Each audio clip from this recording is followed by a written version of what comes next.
Did you know that classifying animals, plants, or even tiny organisms help us to understand how diverse and incredible life really is? Hello, my dear students. Welcome back to my YouTube channel. This is me once again, Teacher Tin, your science teacher for today. So, in this video, in this lesson blog, we are going to explore why classification is important and how it helps us make sense of life on Earth. So, kung bago ka pa lang sa channel na ito, don't forget to subscribe, like, and hit the notification bell for more updates in Science 8.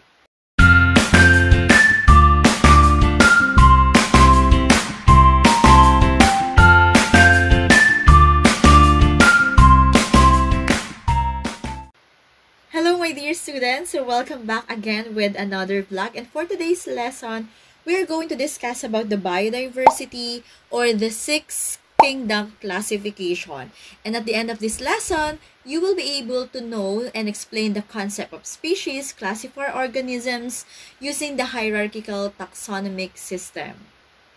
In this lesson, our topic is all about the classification systems, and our subtopics, we will be discussing the domains and the kingdom. Pero bago ang lahat, ano nga ba ang tatlong level ng biodiversity?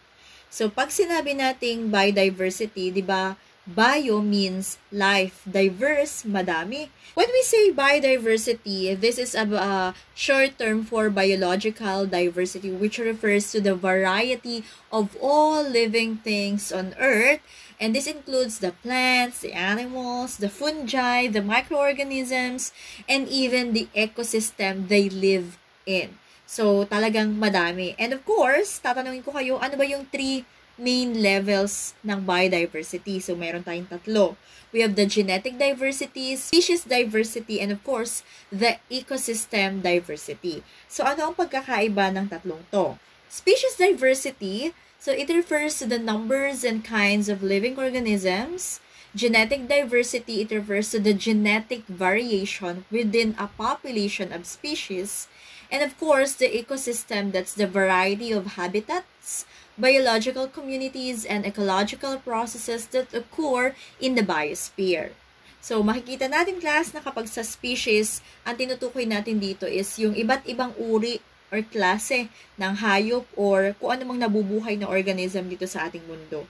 Genetic, syempre, ito naman yung tinutukoy natin sa population ng isang species. So, let's say, for example, cat. Di ba ang cat, marami namang uri ng cat. So, yun tinutukoy na genetic diversity. Pagkakaiba-iba ng maraming species. Okay. Okay, sa ecosystem naman, di ba, pag sa ating ecosystem, we are referring to the habitat. Okay, habitat, tirahan, community, ecological process na makikita natin sa isang biosphere. Now, what are the levels of classification? May tinatawag tayong taxonomy, which literally means arrangement law. Anong meron sa taxonomy? Taxonomy, which literally means arrangement law, is the science of classifying organisms to construct internationally shared classification systems with each organism placed into more and more inclusive groupings. Think about a grocery store is organized. One large space is divided into departments such as produce, the dairy, the meats. Then each department further divides into aisles. Then each aisle into categories and brands, and then finally into a single product.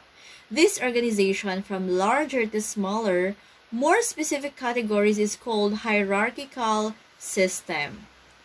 And are you familiar with Carolus Linnaeus? Yan, si Carolus Linnaeus, kung meron tayong Gregor Mendel for the father of genetics. So we have Carolus Linnaeus as the father of taxonomy. Alright, ano ba pag sinabing taxonomy? Sabi nga natin, taxonomy is the part of science that focuses on naming and classifying or grouping organisms.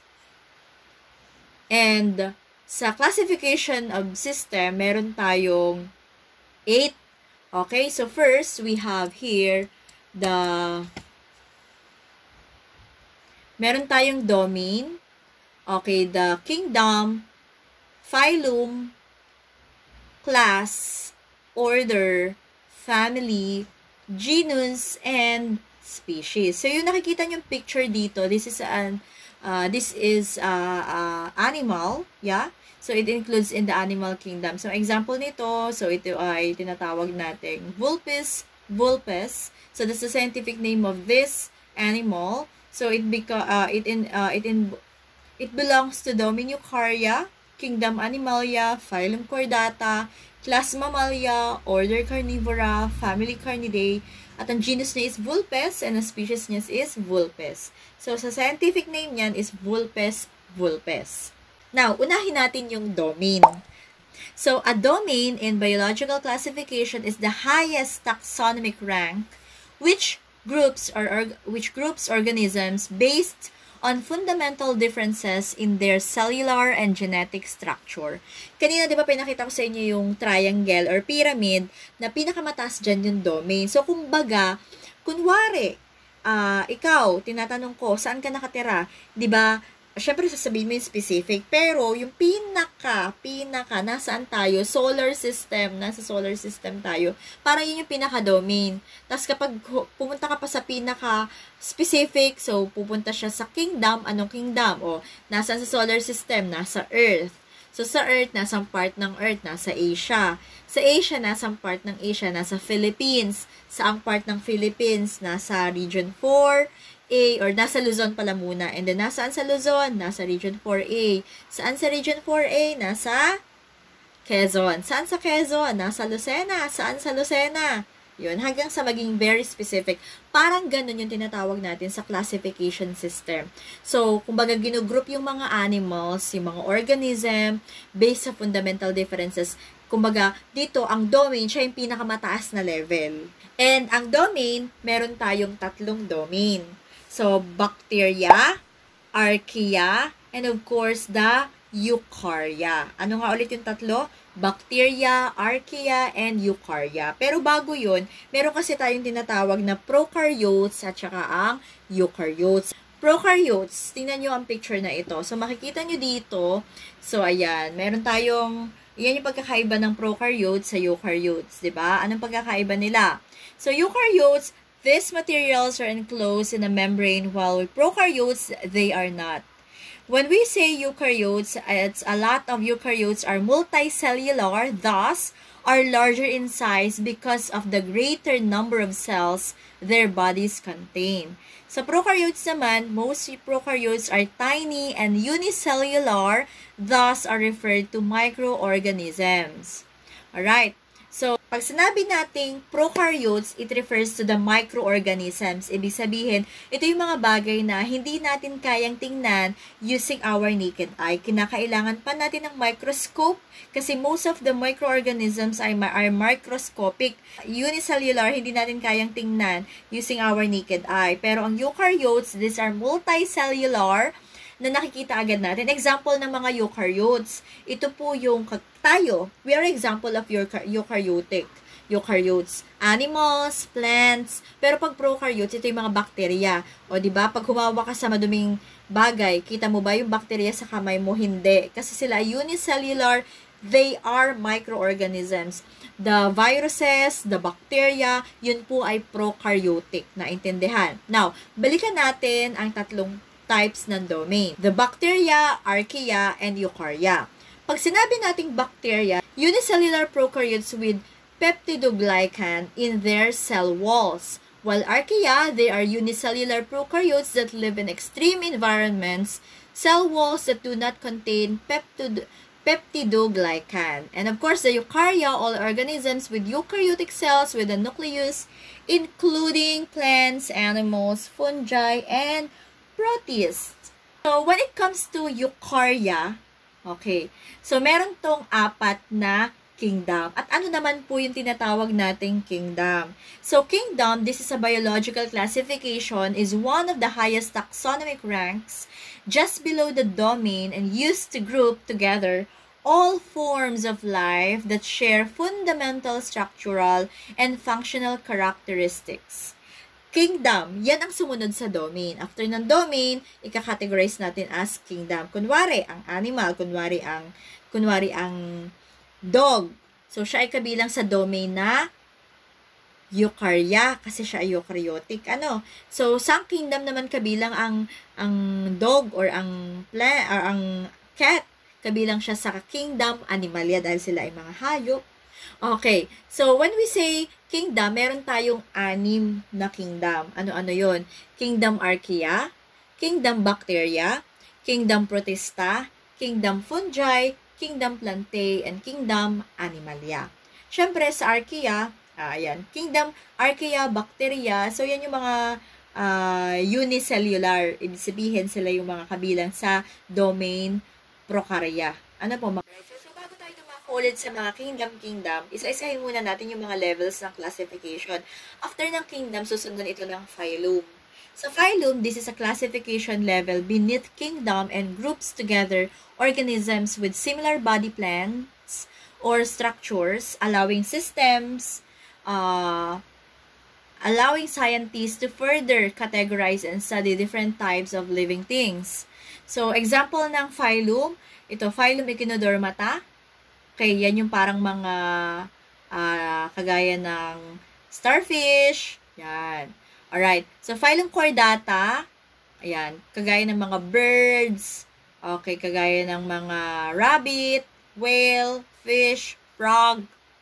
Phylum Poriferas, Cnidaria, Platyhelmintha, Annelida, Mollusca, and Arthropoda. Alright. Don't worry, magkakaroon tayo ng ibang lesson vlog tungkol sa different phylum. This is the phylum for under ng animal kingdom. Pero pagdating sa under ng plant kingdom, meron tayong 4 na phylum. Mosses and liverworts, ferns, gymnosperms, angiosperms, yan. Next classification is the class. So, anong una? Domain, kingdom, phylum, class ang kasunod. When we say class, this is a classification level below phylum and groups together organisms that share even more specific characteristics. And it consists of several orders. Ating order, ito ang kasunod naman ng class. Order is a classification level beneath class and further organizes organisms based on even more specific similarities in their characteristics and behaviors. It allows scientists to group together organisms that are more closely related. It consists of several related families. And then family. Next is family. Family is a taxonomy classification that groups together organisms with even more specific similarities such as similar body structures and behaviors. It helps scientists categorize organisms into smaller, more closely related groups for further study and understanding. Consists of several related genera, which is singular for genus. And lastly, we have the genus. Genus consists of several related species. And lastly, the species. Species is the most specific level organism classification in biological taxonomy, representing a group of individuals that can interbreed and produce fertile offspring in natural conditions.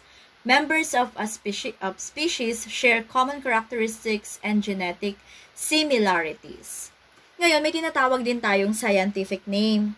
So, scientific name, this is a unique 2-part name given to each species of organisms. It consists of genus name, the first part, the first letter is written in capital letter, and the species name, the second part, this is written in lowercase, both written in Latin and italicized.